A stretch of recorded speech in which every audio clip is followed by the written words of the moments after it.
ربنا ظلمنا أنفسنا وإن لم تغفر لنا وترحمنا لنكونن من الخاسرين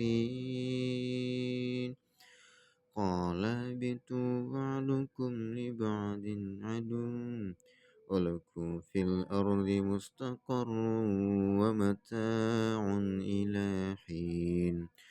قال فيها تحيون وفيها تموتون ومنها تخرجون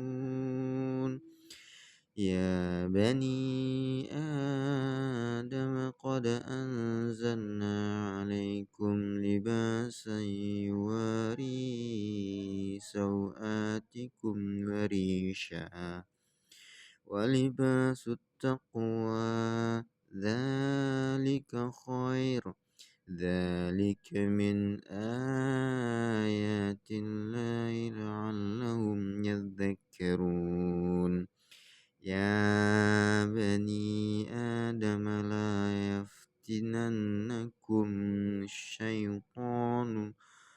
لا يفتننكم الشيطان كما أخرج أبويكم من الجنة ينزع عنهما لباسهما ليريهما سوءتهما إنه يراكم هو وقبيله من حيث لا ترونهم إنا جعلنا الشياطين أولياء للذين لا يؤمنون وإذا فعلوا فاحشة قالوا وجدنا عليها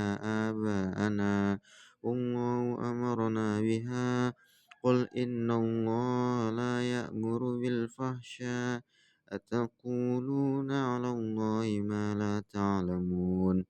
قل أمر ربي بالقسط وأقيموا وجوهكم عند كل مسجد